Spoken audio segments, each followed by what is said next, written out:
What is up, everybody? We are back and at it with Under the Hood. We are at CTM Customs.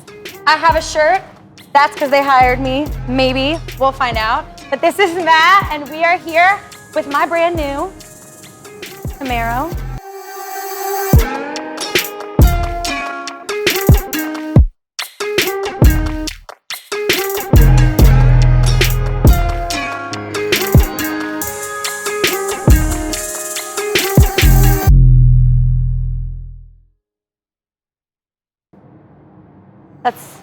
So what type of car is this that we're working on today, Michelle? It's a Camaro. Who makes the Camaro? I don't know what SS stands for. Dodge. That can't be right. Is that right? 2013 blank Camaro SS ZL 585. Chevy, Dodge. Good job. Chevy? Good job. See? Second guess. Not a Dodge. Well, okay. Well, I don't honestly know the difference, but that's okay. This is also not my car church. I don't have this kind of money. But What does SS stand for, Michelle? sport. Sport? Wait, I haven't gotten to the second word yet. 2 S's. Super sport. Good job. Is that right? I think she's acting like she Is doesn't that know. right? She knows. That is right. Super sport. Again, t-shirt. I have all the knowledge. It's like you put it on and you just know. Just by wearing a CTM Customs t-shirt makes you... Get yours today. That's right. Right here Makes in you the know. lobby of CTM. All right, so what are we doing today? So we're going to go over a pre-road trip inspection. If you're getting ready to get out on the road, you're going to drive to anywhere on the highway, you want to go through a certain amount of things to make sure that you're leaving in a safe vehicle. So this is going to be a bare minimums inspection. Sweet. All right, so you have a list That's right. for me because I don't know what is on an inspection. So, and we've highlighted a couple things. So we've taken our 120-point inspection checklist and we've narrowed it down to, I don't know, less than 120 Less than that. points. So, Because we would be here all day if I had to do all of these. right. All right, so what are we doing first? Okay, so the first part of the inspection is when you're driving a vehicle, are you noticing anything odd when you're driving it? Yeah, when I drove this here, it felt smooth. Smooth. Smooth is good. Super smooth sport Camaro, Cool. Chevy. So that's where you kind of start on the inspection is when you're driving a vehicle, if you notice that there's anything out of the norm, you kind of want to start there. So Okay. this vehicle, we're going to say that there wasn't anything out of the norm. Okay. If you were to drive it in today and everything was operating normal, we just want to take a look over it and make sure that nothing's going to happen in a couple hundred miles or so. Okay, great. So that's the first part. So next we're going to move on to under the hood. So if you would pop the hood for Oh, us. see, this is where this is gonna get difficult, church. This is where you're gonna realize this is not my car. Oh, actually, It's nice because I put a picture of the hood on the lever for you. yep, don't make me open it though, because I won't know how to do that.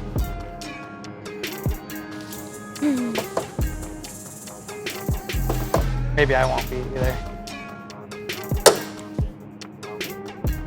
All right. Hey, that just sit by itself? That's so much nicer than, my car doesn't do that. Cool.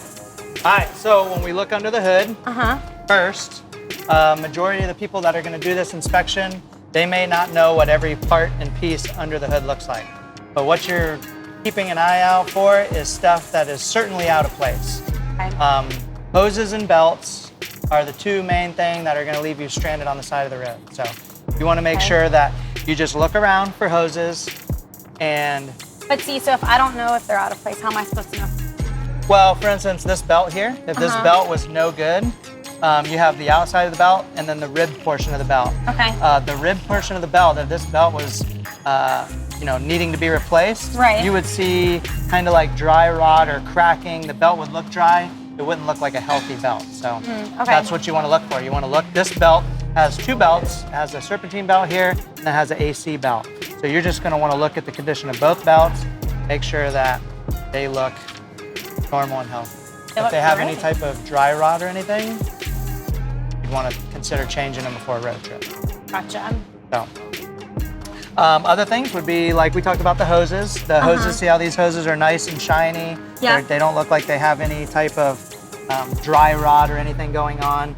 There's hoses all over the place in here. So if you get, so if you look over the inside here and you look all down in here, you'll be able to have all the hoses in view. Make sure that nothing is leaking, nothing looks like it's dry rotted.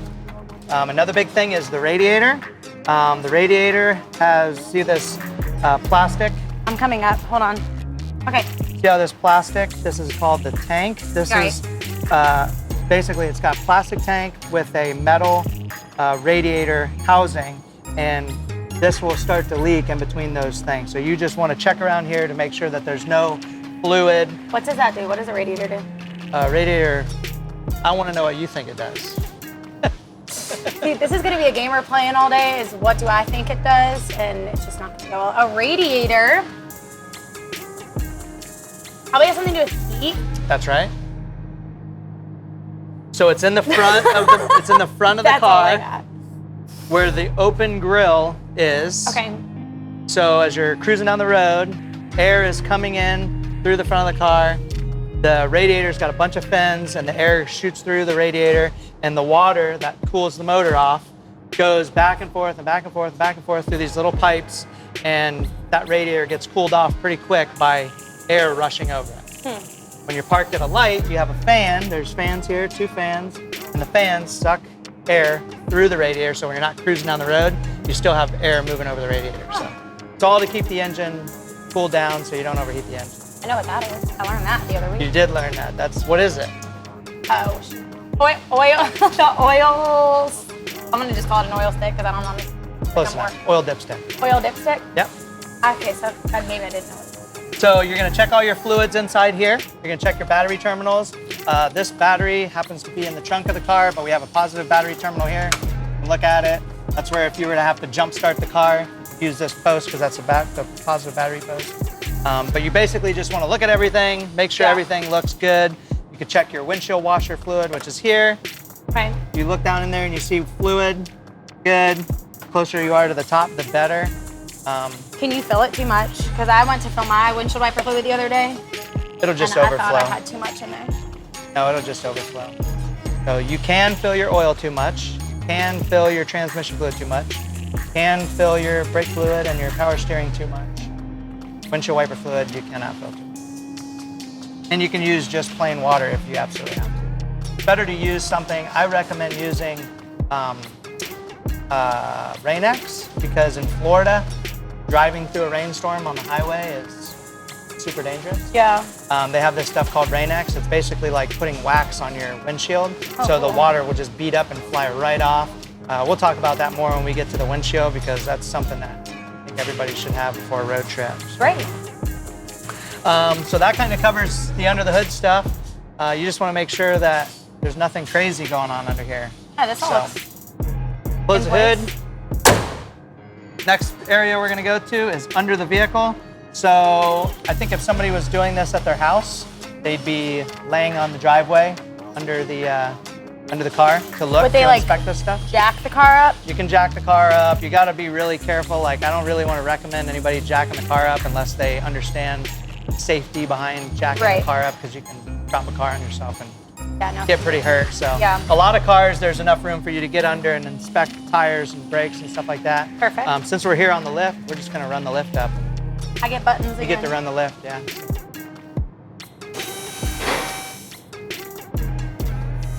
Are we going all the way up like we did with the oil? Yeah. All right. So another thing I'll say is if you don't feel like you can do an inspection on your own, and you feel like if you're in a brand new car, you're probably good. If you're not routinely having somebody look at your car, then you definitely want to have somebody bring it to a shop. A lot of places don't charge for an inspection, or it's super inexpensive to get an inspection. Great. So. Super helpful for someone like me that has no idea what's going on. So the biggest problem with cars, and I will say the biggest part of an inspection, would be tires and brakes. Okay. You can stop there. Okay. I'll go down on the lock so we're safe. Yep. So the biggest thing is tires and brakes. The reason you want to inspect tires is because tires are good for 4 years, give or take. Mine were If your not tires- because I kept driving over nails. Yeah. I've replaced quite a few times. Yeah, so you want to make sure your tires are in good condition. 'Cause Yes. if you lose a tire on the highway, that's pretty dangerous. So Yep. that can cause the car to go out of control. So if you don't inspect anything else, tires are definitely want to Number inspect one. your tires. Definitely take your tires seriously. If you have worn down tires or you have no tread on your tires, or you've had damage to your tire that you've just been continuing to fix and fix, plugs and plugs and plugs, you might want to consider getting new tires. That's something on the highway that's super dangerous. So what we're looking for on the tires here is you want to look at the condition of the tire. Okay. The tires have a date on them. They have a DOT number, which there's a long DOT and a short DOT. That's kind of involved, but if you're worried your tires are too old, you can look up how to read DOT numbers on a tire, and it'll give you the year. These are brand new tires, so nothing to worry about here. But when you look at the tread, you want to make sure that the tread wear is even across the tire, and that you don't have any metal tread showing, because inside there's steel belts inside the tire. Oh. And if you get down to where the tire's so smooth that you're seeing steel come through, absolutely positively do not drive on them. Okay. Yeah, so you can, actually if we go under the car, you can inspect the tire tread and the brakes from underneath the car. Okay. I don't know where the brakes are. They're in there somewhere. You want me to get? I don't think so. I'm gonna use my, That's the oil filter. I do know that. Yep, that's right. Are brakes towards the, okay, can I at least get a hit? Are they at the front of the car or the back of the car? The brakes, Or all of the above? yeah, I don't know, we're gonna have to find. No, the brakes, there's one brake caliper on each Higher. tire. Right there is the brake caliper. Red thing? Yep.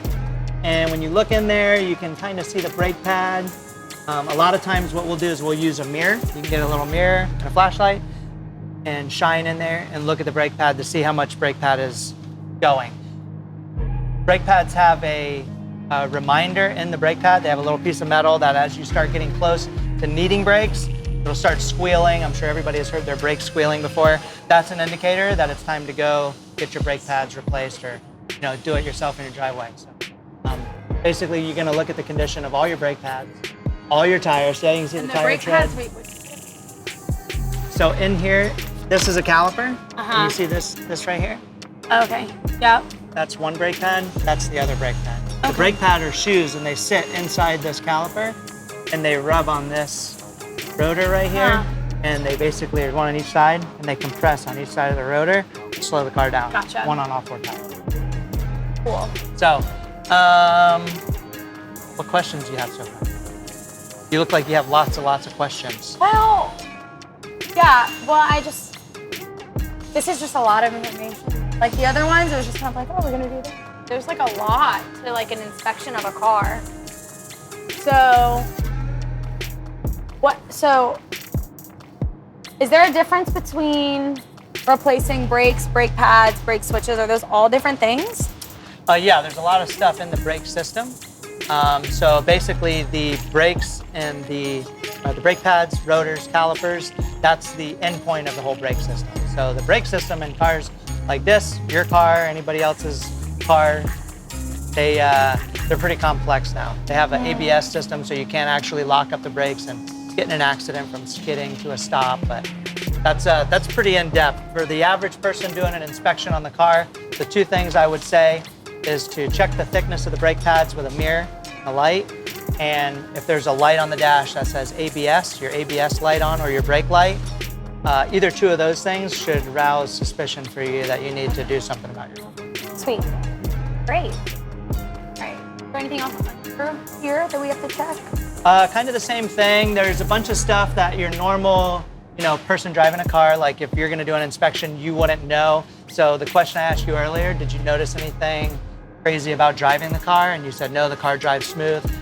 A lot of parts and pieces, like if I'm doing an inspection, I'm looking at CV axle ends, boots, I'm looking at bushings for control arms.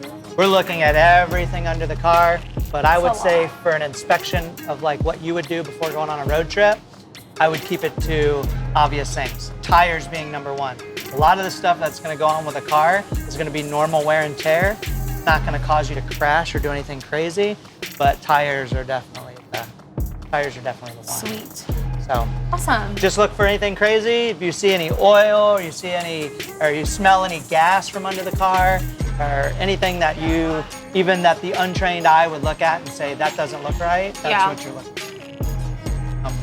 This is a car that we service regularly, and we're shop all the time just for routine maintenance. So this car is in perfect shape. So I wouldn't expect any surprises under here. So good.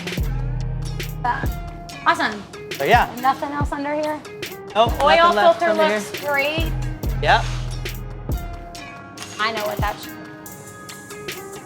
Cool. All right, so since we're done with the underside of the car, we can go back down. Awesome. So hit the raise button for a couple seconds. Yep. Now you're gonna hold the lock release and lower at the same time. We do that awesome? Yep.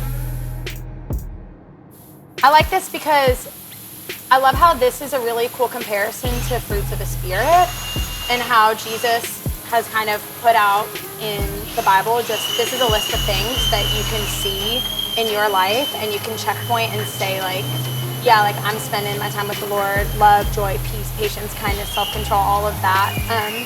And it's comparison to checking a car and really making sure hey, this is doing what it's supposed to be doing before you go out on the road. Do you have any thoughts on?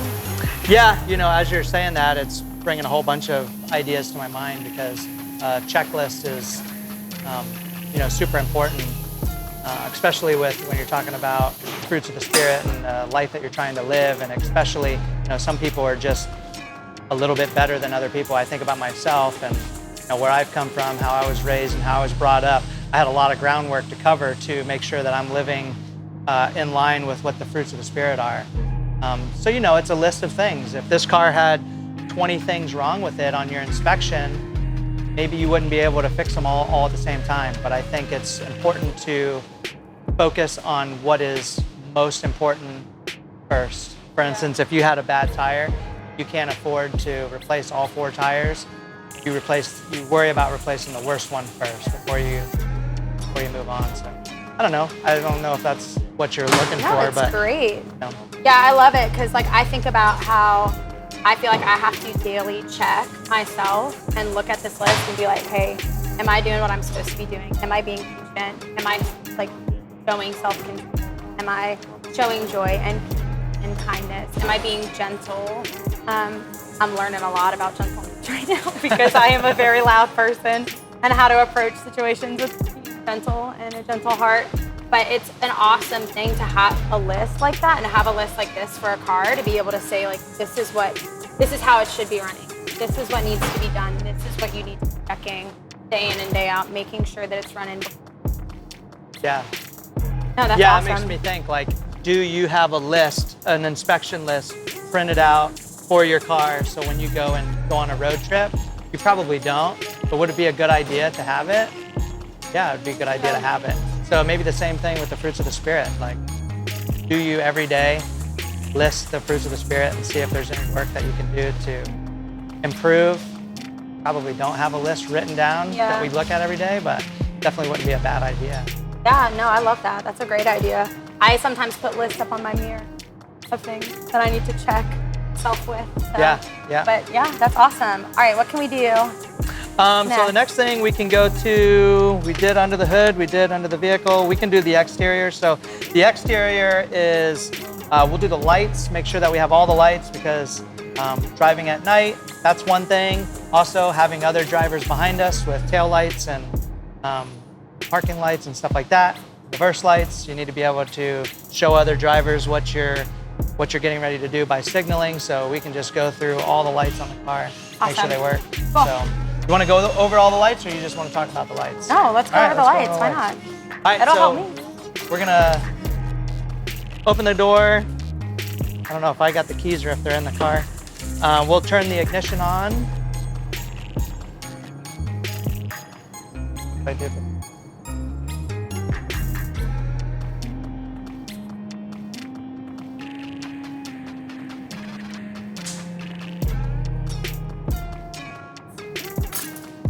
All right, So we'll turn the ignition on. If I had seen the key and saw the little Chevy thing, I would have known. A lot of the lights, for anybody that's going to check their lights, a lot of the lights won't come on, blinkers won't work unless you actually have the key in the run position. So when you check your lights, turn your key, turn your ignition on. You can start the car. If you start the car, keep it in park, put the emergency brake on, but definitely have the key on when you're doing lights. So. Okay. All right, so we're going to do headlights first.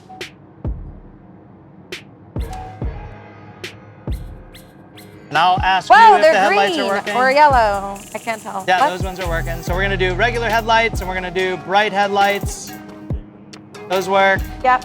We're gonna do blinker, right blinker. Yep. Left blinker. All right, we can leave the blinker on and move to the rear of the car.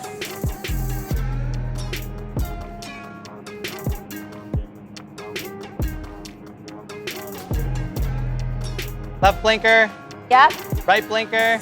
Yep. All right, we're gonna do tail lights. Yep, those look great. Tail lights and brake lights working. Yeah. Do you know what the tail lights are? Or is it this one?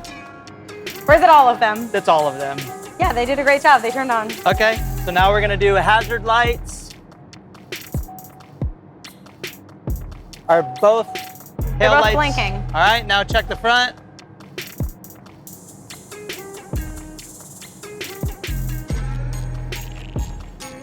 Both blinkers blinking? Yep. All right. All right, last thing we're gonna do is we're gonna check reverse lights. Those are the white ones in the back? Those are the white ones on the back.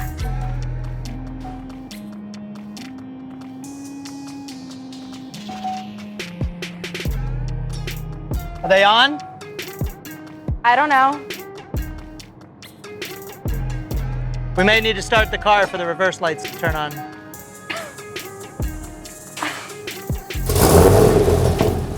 Oh, they're down there. Yeah, no, that's great. They're great. They're lower. Were they on the whole time? I was looking at, maybe. I was looking up at these red ones, but they're down here. Okay, cool. Because my car, I think they're up here. They're all over the place. Yeah, I wasn't looking down here. Always so on the back of the car, but all over the place. They might have been working. So the last thing you want to look at, because you'll get a ticket at night, is that your tag light is working. So look up under there, see if there's a little light. It's usually dim. Yeah, there's two of them. They're on? Yes. Tag lights are working, so. All right, headlights, tail lights, blinkers, hazards, check. Great. All right.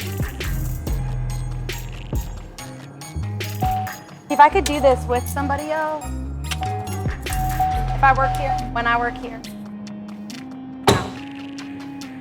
I could do these. All right, so after we do our lights, we'll talk about the interior. On the interior of the car, the important thing to check is lights on the dash.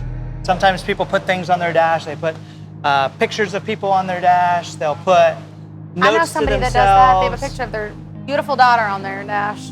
Right? You want to make sure that whatever you have on your dash over your gauges is not blocking anything important. So always watch your gauges.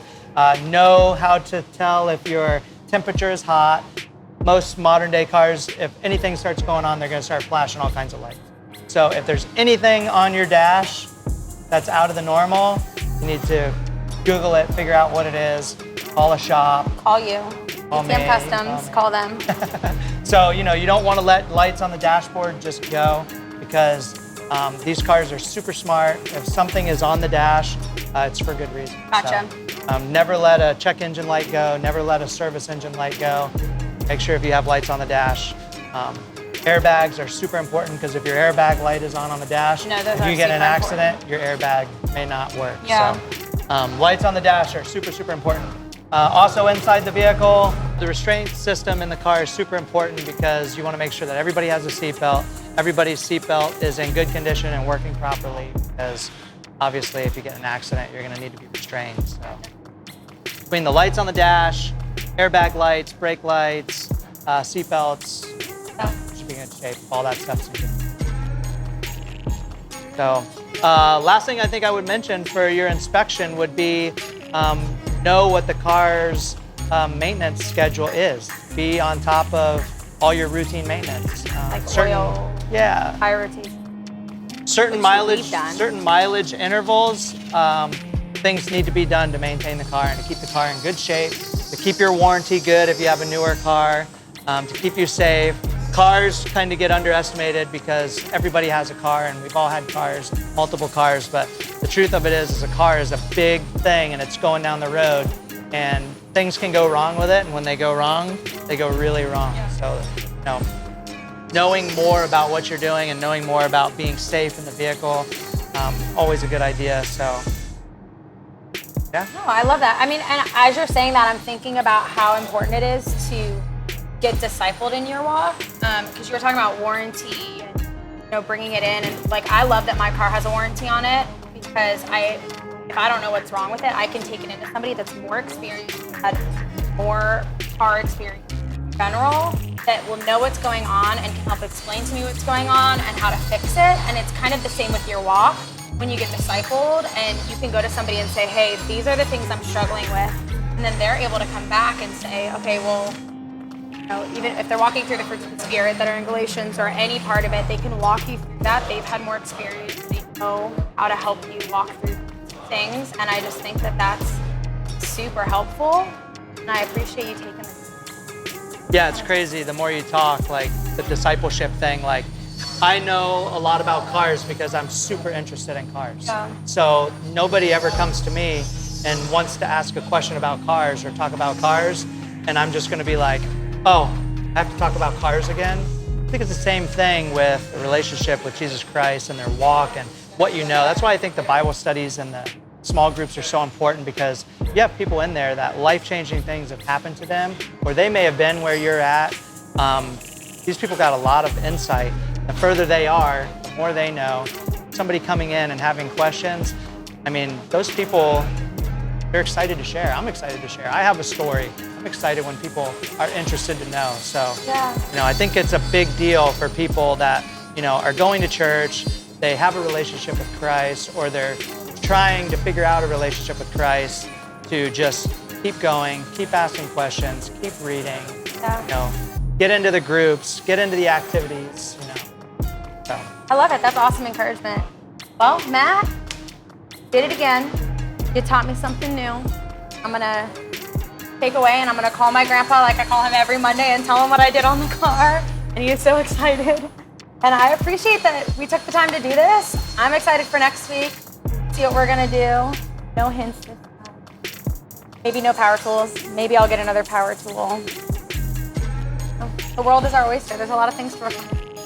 That's right. Awesome. Well, we Doesn't end. Yeah. We love that you guys came and joined us at Under the Hood, and we will see you guys next time. See ya.